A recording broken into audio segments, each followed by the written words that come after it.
Bonjour à tout le monde. Il y a longtemps, sans voir les théories. Maintenant, nous allons continuer les théories. On va continuer sur le diabète. Quand on parle de diabète, qu'est-ce qu'on attend? Vous attendez quoi? Le diabète, c'est quoi exactement? Normalement, le diabète est un trouble de l'assimilation, de l'utilisation et du stockage du cycle apporté par l'alimentation. Cela se traduit par un taux de glucose dans le sang, aussi appelé glycémie, élevé. On parle alors d'hyperglycémie. Donc, nous pouvons dire que le diabète ni trouble et assimilation et utilisation et stockage du cycle apporté par l'alimentation. Ibyo turya byose ubundi bifite isukari. Isukari akamaro imaze mu mubiri, c'est pour nous donner de l'énergie. Isukari irinjira ikajya mu maraso, ikagenda ikinjira mu maserire, hanyuma igahindukamo energie par l'action métabolique catabolisme. Organelle muri serire ishinzwe gukora ibizo energie ni organelle bita mitochondrie. Kugira ngo isukari ibashe kwinjira muri serire yifashisha insuline. Isukari turiye ijya mu maraso, ibaye nyinshi iyistoka muri glycogène. Uko kwistoka bikorwa na insuline, indi ikajya gukoreshwa mu maserire, nabyo bigakorwa na insuline. Iyo rero iyi insuline itarimo irakora neza, ni ukuvuga ishobora kuba ihari ariko itari gukora neza, cyangwa se ari nke, ishobora no kuba ari ntayihari. Ibyo ni ibintu bibiri. C'est cas où on va parler de l'insuline diabète 1 et diabète 2. Le diabète 1, il n'y aura pas la production de l'insuline. C'est un cas de génétique ou un cas donc de destruction des cellules responsables de production de l'insuline, cellules bêta, cellules de l'angélase. Des îlots de l'angélase sont des cellules du pancréas. Iyo insuline est produit, nausa, c'est diabète du type 1. Alors, si l'insuline est produite, mais inactive, c'est-à-dire n'agit pas d'action et qu'il convient, c'est-à-dire ntabwo ituma habaho stockage du glucose en glycogène, kandi ntituma glucose entre dans les cellules, alors le glucose dans le sang va être élevé dans le sang. C'est ça ce qu'on peut appeler l'hyperglycémie. Il est causé par un manque ou un défi d'utilisation d'un hormone appelé insuline. C'est ça ce que je dis. À noter, la glycémie normale est inférieure à 1,10 g par litre, c'est-à-dire 110 mg par décilitre en G, est inférieure à 1,40 g par litre, c'est-à-dire 50 mg par décilitre après un repas. Donc, le diabète est défini par une glycémie en G supérieure à 1,26 g par litre, c'est-à-dire 126 mg par décilitre à 2 reprises. C'est-à-dire hano igihe tuzavuga ko umuntu afite diabète ni umuntu uzaba ufite glycémie iri hejuru y'126 mg par décilitre, tuyifashe en 2 reprises. Ariko age, iyo tuvuze age ni ukuvuga atariye. Ubundi iyo yariye urumva avuga ko iri hejuru y'140 mg, ariko kenshi uvuga ko ari 200. Iyo yariye 200, hejuru ya 200, nibwo tuvuga ko afite diabète. Alors, le rôle de l'insuline, l'insuline fabriquée par le pancréas est présentée en permanence dans le sang. Son rôle est de maintenir la glycémie autour de 1 g par litre lorsque les apports de sucre sont importants. Lorsque le taux du sucre s'élève, par exemple après un repas, le pancréas produit plus d'insuline pour l'amener le taux du sucre dans le sang à un niveau normal.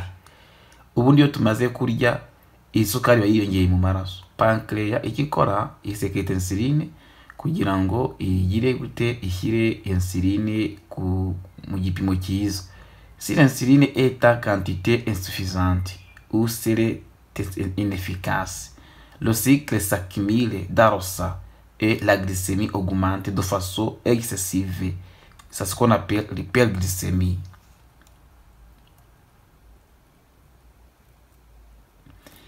Voilà la différence entre deux types de diabète.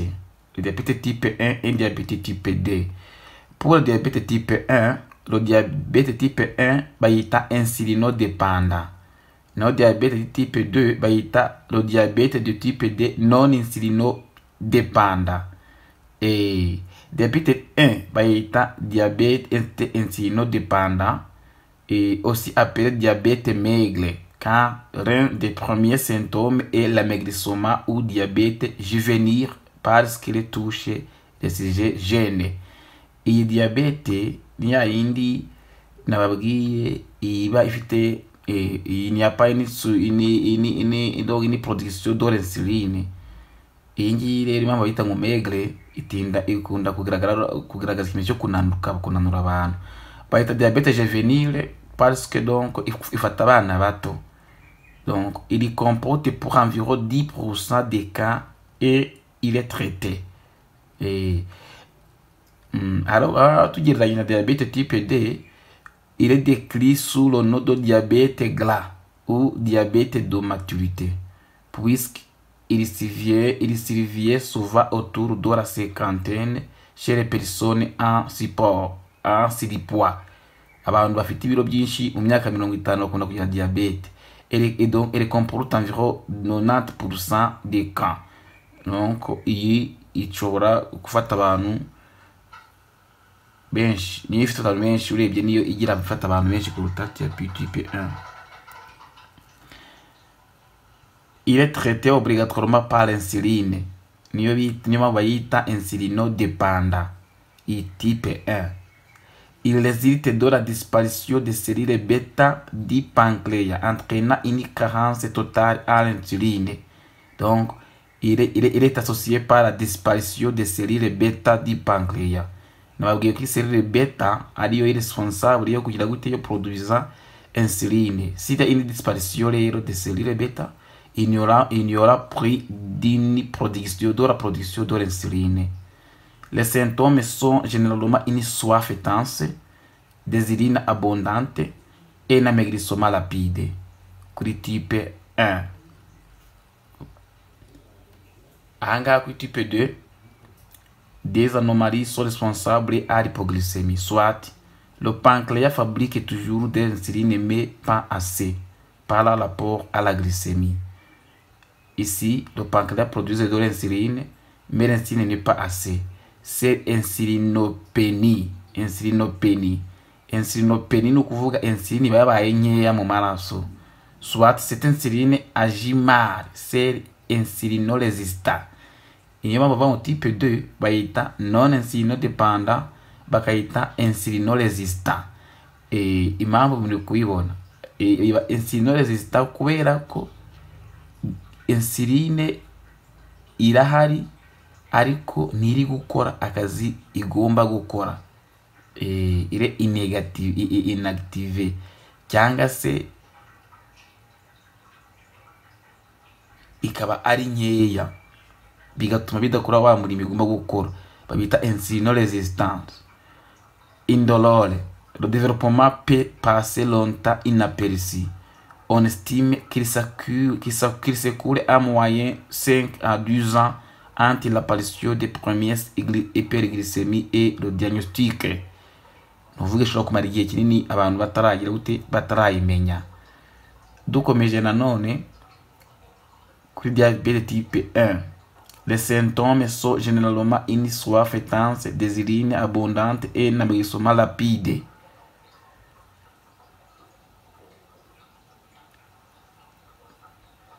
Uniquement traité par l'insuline, soit sous forme d'injection avec une seringue ou un stylo, soit avec une pompe à insuline destinée à administrer l'insuline en continu. Iyi niyo type 1 ikomeje. Ibi rero muri type D twabonye ko ari indolore. Mu gihe indi igira amaigrissement rapide, indi ni indolore. Vuga ngo ishobora kumara igihe kinini itaramenyekana. Il est traité par régime type 2. Diabète type D, il est traité par régime plus médicaments, pris par voie orale si nécessaire et éventuellement l'insuline après quelques années d'évolution. Iyi type D dushobora kwivuza régime alimentaire ndetse na medicament. Ishobora kuba ari ibinini cyangwa se insuline biterwa n'aho igeze. Ariko type 1 ni insulino dependa, nta yindi treatment tuyiha.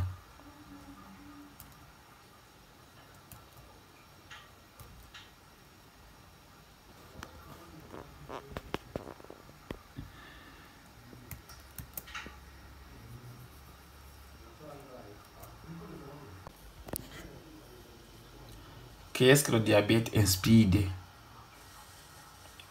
Diabète insipide iyi ntago igendanye n'isukari. Le diabète insipide est un trouble fonctionnel caractérisé par une incapacité des reins à concentrer les urines. Ce trouble se traduit par l'apport une polydipsie, une polyurie, émission d'une quantité d'urine très importante et diluée. En effet, la première conséquence de la maladie est que les personnes atteintes urinent des litres d'eau par jour et en fait de compenser les pertes d'eau boivent énormément. Et rero iyo bita diabète insipide iyi ntaho ihuriye na pancreas. Iyi ngiyi iterwa nuko rein zitarimo amazi menshi atari kuba yabsorbe. Ubundi noroma iyo amaraso yunguruwe amazi arasohoka agasohokana n'iki n'umunyu. Sasa amazi amwe asubira mu mubiri andi agasohokana n'inkari. Icyo gihe rero nuvuga ngo iki gihe y'amazi asubira mu mubiri ntago ari gusubirayo. Incapacité des reins à concentrer des urines bigatuma amazi asohoka ari menshi cyane, umubiri ukaza kugira icyaka cyinshi. Umuntu agakenera kunywa amazi menshi cyane akanihagarika cyane. On distingue des sortes de diabète insipide.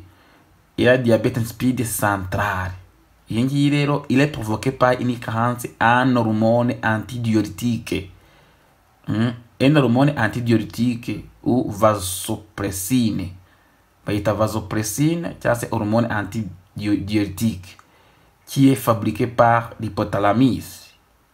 Il est juste situé à la base du cerveau et contrôle les grandes fonctions de l'organisme. C'est le cas de diabète insipide le plus fréquent. Igihe haba habuze iyi hormone ADH. Iyi hormone rero ADH ikikora niyo ituma nyine amazi yongera kuba yabsorbe au niveau des reins. Yibuze rero amazi aratakara cyane. Le diabète insipide nephrogénique. Iyi ni yindi ya kabiri. Il est provoqué par la résistance du lait à l'hormone antidiurétique. Ya hormone ishobora kuba ihari ariko rein zitarimo kuyikoresha uko yagombye gukora. Bazayita diabète insipide nephrogénique. Alors, reka turebe icyo bita cirrhose du foie. Définition et cause. La cirrhose est une maladie grave du foie qui endommage irréversiblement cet organe digestif. La consommation d'alcool en est la cause principale. Elle peut aussi survenir à la suite d'une hépatite virale chronique, d'une stéatose hépatique, stéatose hépatique du foie gras non alcoolique ou d'une maladie rare. La cirrhose donc c'est une maladie chronique irréversible. du foie. Donc, le corps n'est pas cause principale. La cirrhose ne peut pas les laisser. Une fois installée, elle est toujours définitive. Elle peut être stable ou évolutive. Et dans ce dernier cas, le foie prend des contours irréguliers, des vieux durs et des complications apparaissent. Mais l'aggravation de la cirrhose peut être stoppée et certaines complications évitées grâce à une prise en charge thérapeutique précoce. Biramutse bigaragaye hakiri kare ishobora gukira. La cirrhose a plusieurs conséquences. Le foie ne remplit plus de fonctions normales. C'est une insuffisance hépatocellulaire. Donc le foie ne remplit plus ses fonctions normales. Principalement, le foie joue la fonction métabolique. Donc, le foie perd ses fonctions vitales de fabrication des triglycérides, du cholestérol, de stockage de glucose par exemple, et ne peut plus filtrer les substances contenues dans le sang ou sécréter la bile. Et ibi byose bituma bitabaho mu mwijima. Une augmentation de la pression à l'intérieur du système veineux porteur, qui conduit le sang en provenance de l'appareil digestif jusqu'au foie. Naho hahita habamo augmentation de la pression à l'intérieur du système veineux porteur. Veine portale, c'est quoi? C'est une veine qui prend le sang autour du tube digestif iyajyana mu mwijima. Ubundi byo turya byose biragenda bigeze mu rura ruto bibari absorbe bikinjira mu maraso. Ayo maraso yihuriza hamwe rero akazamuka bijya mu mwijima. Veine binyura muri yo bita veine portale. Iyi veine rero igihe aya maraso azamukamo akaba atabasha kujya mu mwijima, umwijima ugira ibyo ukora, icyo gihe abamo menshi bakabyita hypertension portale. Elle favorise la formation dans l'œsophage des varices qui peuvent saigner. Et cancer du foie peut survenir dans 15 à 20 ans qui survient la formation de la cirrhose.